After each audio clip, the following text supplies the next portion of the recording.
Hello, my name is Uche Pedro.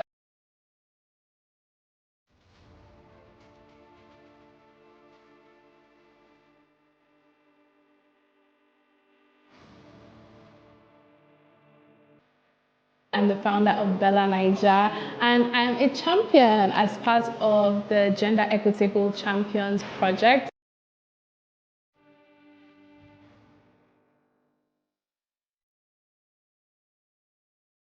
There's so much potential in this creative economy. I'm a mom of twins. They're 10. Guess what my daughter asks me every day? Where's I Show Speed now? What country is I Show Speed?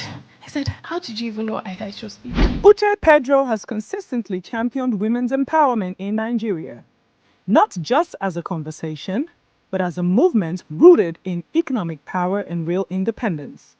At the forefront is Her Money, Her Power, launched in 2024 in partnership with the She Tank. This groundbreaking initiative goes beyond inspiration, focusing on what truly transforms lives: financial independence. It encourages women to control their finances, own property, and make confident, independent financial decisions. Today, we are brainstorming about gender equitable narratives in women's economic empowerment. Our theme is an emphasis on skill development and capacity building. And we've been talking, we played around with a few ideas. And one of the ideas was around women in science, which is often where women are underrepresented. And we've been talking about a woman potentially coming up with a major scientific breakthrough after overcoming some systemic barriers such as being overlooked in the workplace. So we're playing around with this and we're enjoying the discussion.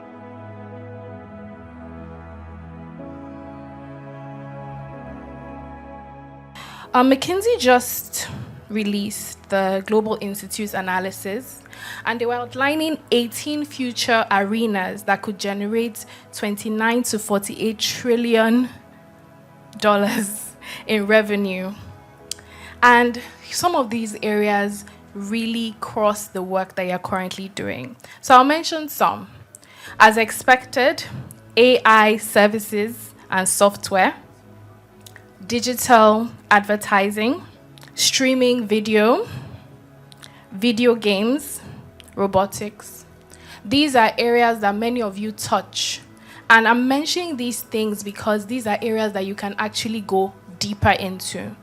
That trillion that we just mentioned, there's a slice out there of it for you. One of the things I'm also going to be covering today is gender equitable storytelling. So from a Nigerian perspective, here are some of the trends that I want us to look out for. Interestingly, Obi mentioned one of them, which is such a big thing right now, which is the micro dramas, vertical dramas. I'm sure you've seen some of those on TikTok.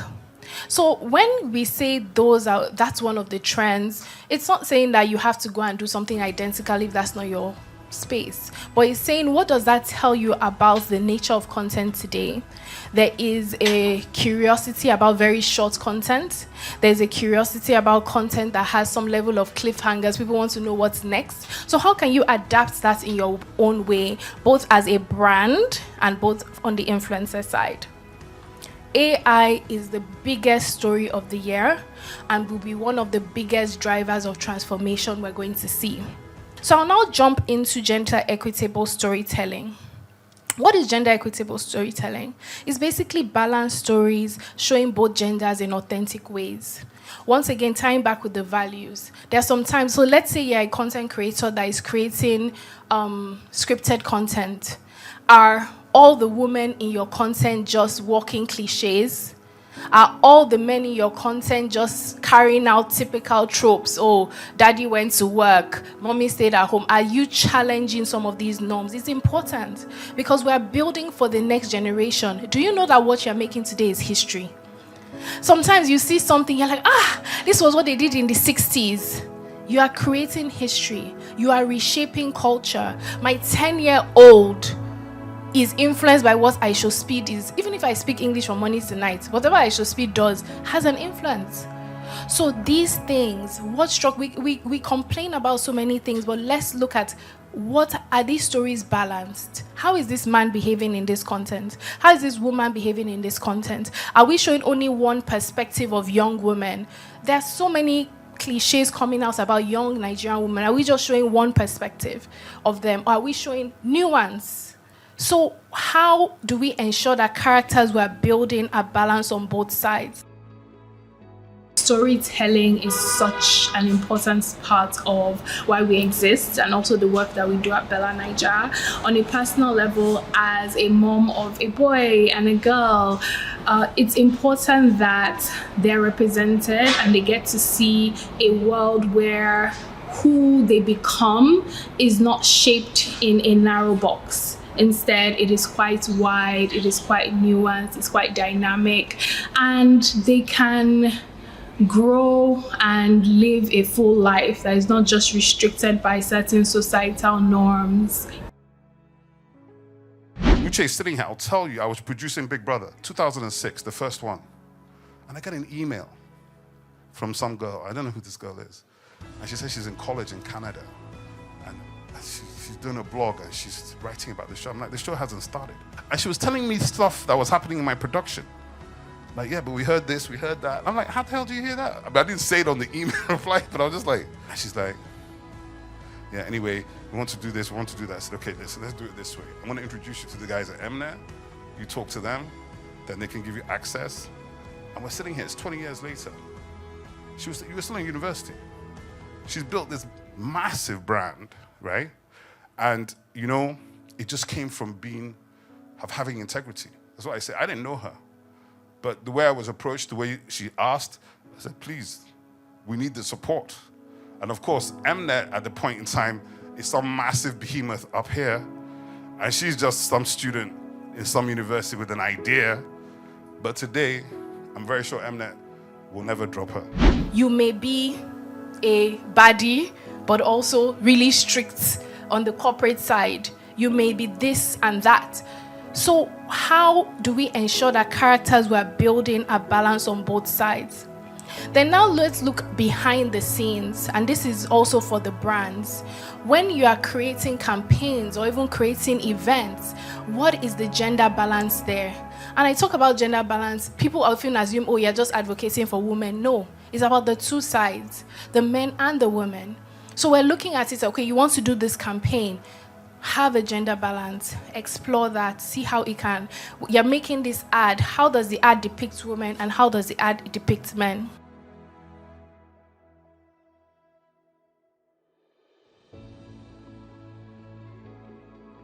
I think oftentimes when we're mentioning gender, there has been this tendency to just lean on just, oh, for women and advocating for women. But I think something that is so important is like, it's actually for the two sides, you know. I'm really also very passionate about positive representation of men, because that role modeling and being able to see what we want is so important for both sides. I'm really very also encouraged by male allies and male role models, and even in my life I have that as well, so from my family to my husband to other people as well. So I think in the business side, you know, mentors and the like. So yeah.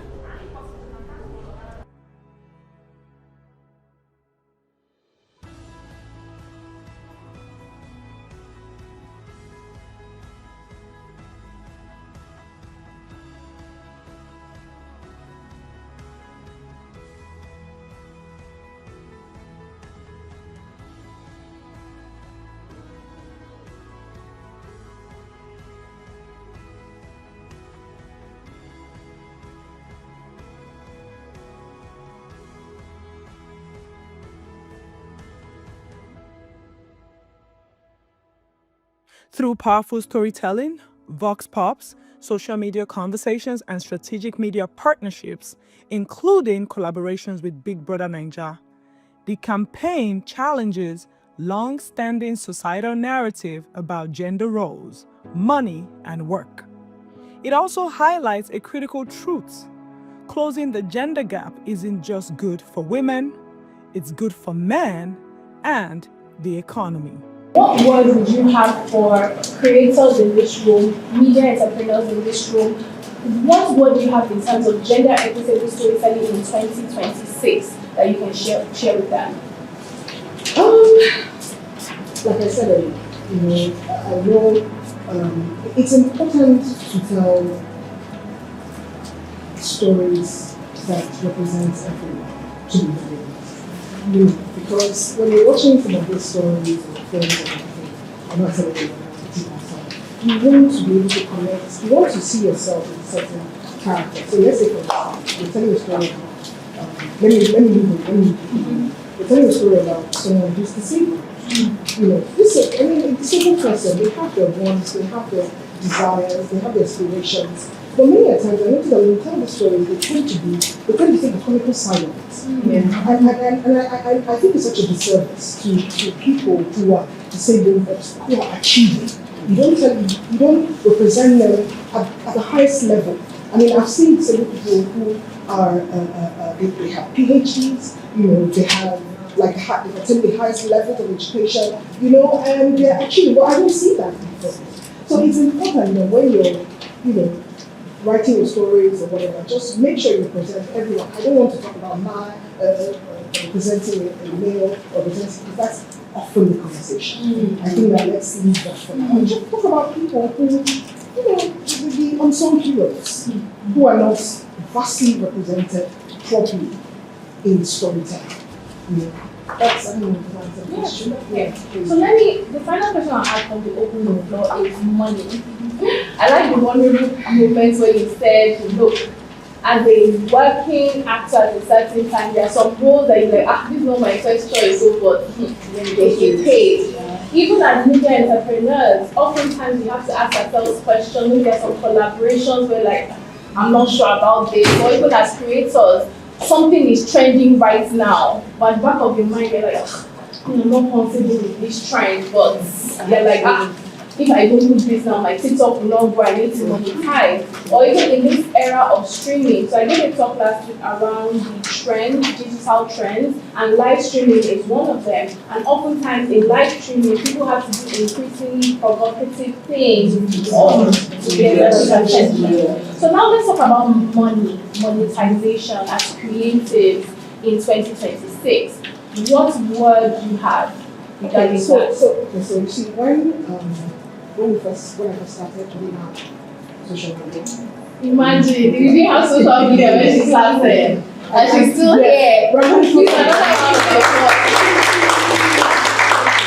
However, yes, it's possible that if you had social media, some of us would not have survived. I think we would have left the industry, but I'm not sure we would have been able to handle it. Yeah. I don't know, Now, so as time went on, I built the development brand. I had to put it into. One of the things I don't know, when it comes to monetizing things you put on social media, I have people in my team who tell me, you need to do things, obviously things that align with my brand and my personality.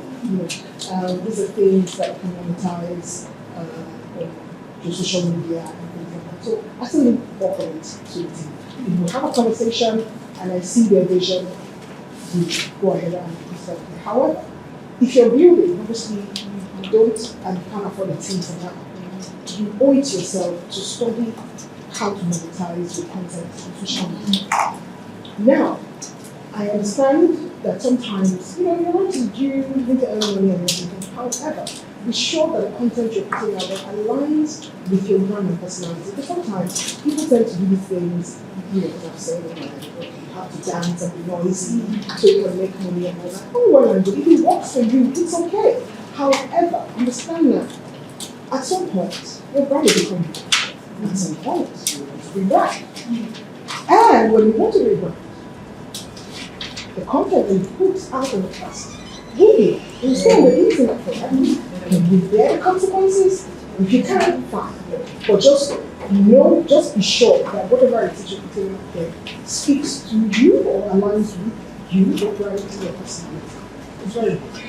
Gender equitable storytelling shows up in our everyday lives in so many ways. This is because of the world that we live in, we consume media from morning to night. You wake up, you probably take a quick look at your phone, look at what's happening on the apps, at night, maybe you're having dinner, you want to watch something on YouTube. So we are exposed to this media all day and all night. And the power of those stories, those authentic stories, but with real characters of all genders doing what they do best, which is just living authentically. Let's watch things that represent us.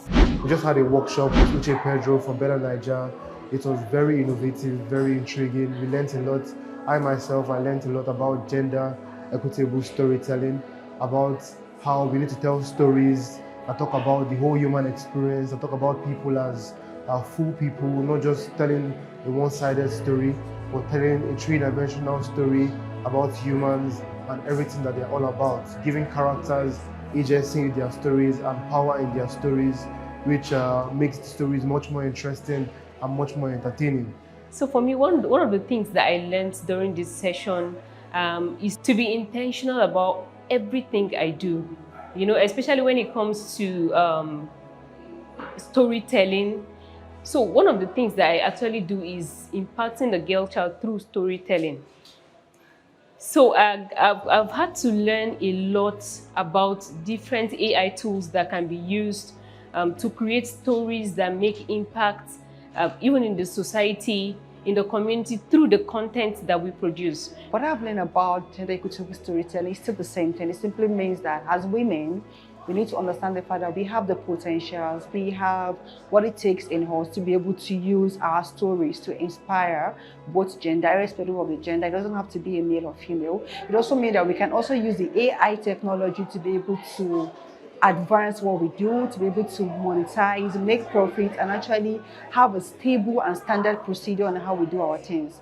So I think for me, basically, what I've learned today is how best am I going to use AI to structure my content, to show up more, and to be where I want to be. And yes, the mood board also was a very good experience because it helped me to be able to foresee the kind of person, although I know the kind of person I want to be, but it was able to help me to foresee it more and believe that, yes, I can do it because, you know, when a woman is empowered, the world is empowered.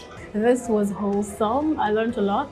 Learned about new AI tools and how to integrate them into my work as an executive producer and content creator, particularly in the field of mental health. And more importantly, I learned about investments, the money part, very important. And I'll be taking that very seriously. Investing in these AI tools that we use daily for work and our daily lives. Thank you so much, Uche Pedro, for this one. It was really amazing. Men, women, everybody can benefit from gender equitable storytelling. We oftentimes look at some of the ways that different genders are portrayed in popular media, different tropes, different cliches, and it really doesn't benefit most people. So I think that using the power of case studies and examples, that would really be helpful. So people saying, hey, this movie was actually a box office hit. However, you can see that the main characters were very dynamic, they were very nuanced. Guess what? You can see that this creator is doing very well, let's say on TikTok and YouTube. Guess what? The creator's team is diverse. It's a team that has men, it has women, it's different ages, people with different abilities.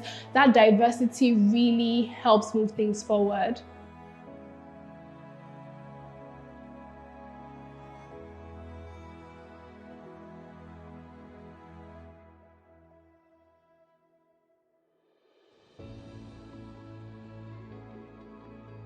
I can only say that I can only try my best in terms of being a champion and do what is authentic. I think it's something that authenticity plays a huge role in. It's not about forcing anything. It's not about manufacturing anything artificially. It's not even about forcing anybody to do anything. Rather, it's about authentically telling stories that are real. Increasing women's economic participation can significantly boost the nation's GDP.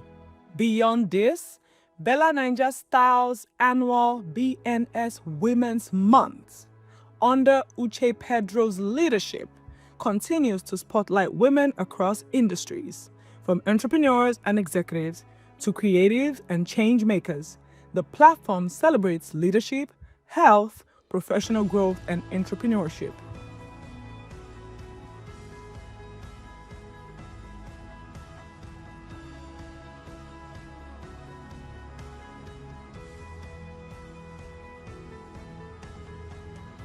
Champions Project is a very interesting project, and we'll hear a bit more about it when Wajoma comes into the room, and the Media and Entertainment Touch project. So it just ties back into using the power of media and entertainment to drive change in that space by pop culture, by media, by content. All right, so just looking at some of the eras, VHS, Video Club, VCD, 2000s, the return to cinemas. You know, for some people who may be a bit younger, I remember at a time where we actually didn't have any kind of cinemas in Nigeria. People would be telling us things like, when we were growing up, there was Ben Cinema, there was this and that. And then finally we started seeing the overbird, and now I'm sure my children are 10 years old. I'm sure if I ask them, if I told them that Nigeria did not have cinema at a certain point, they'll be looking at me like, this lady is old, like, what are you talking about? So, of course, we know the era of blockbusters, African magic, indeed only to what is South Supremas. We even know the first entry of YouTube.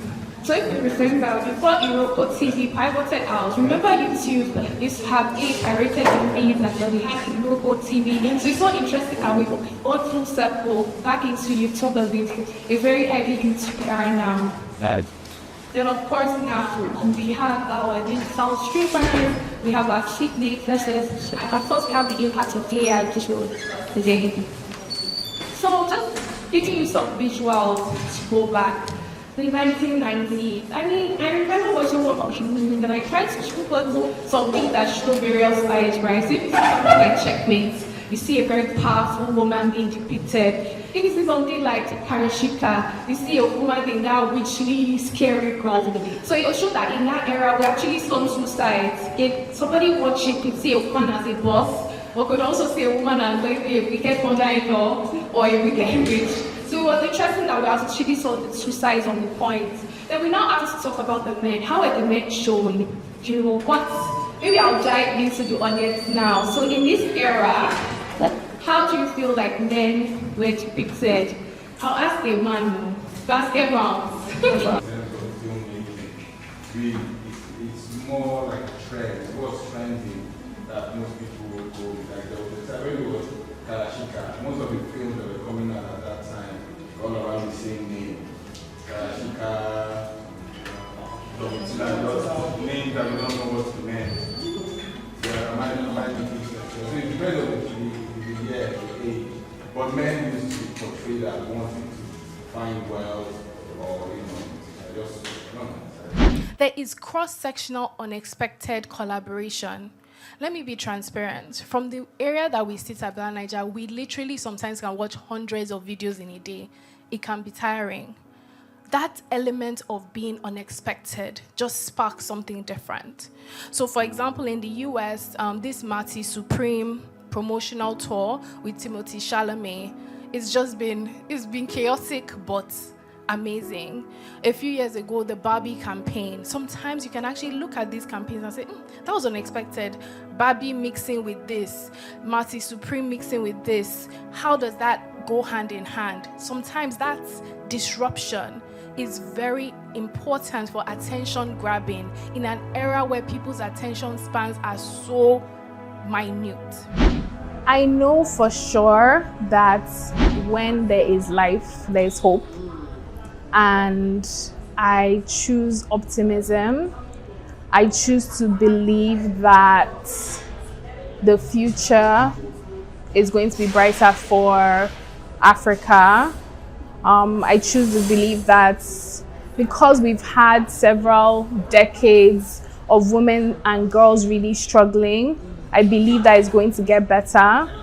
I choose to believe that seeing my journey, which I'm so grateful for, as a woman who's been able to build a company successfully, create opportunities not only for myself, but for others, for my community, for people that I've never met and I'll never meet.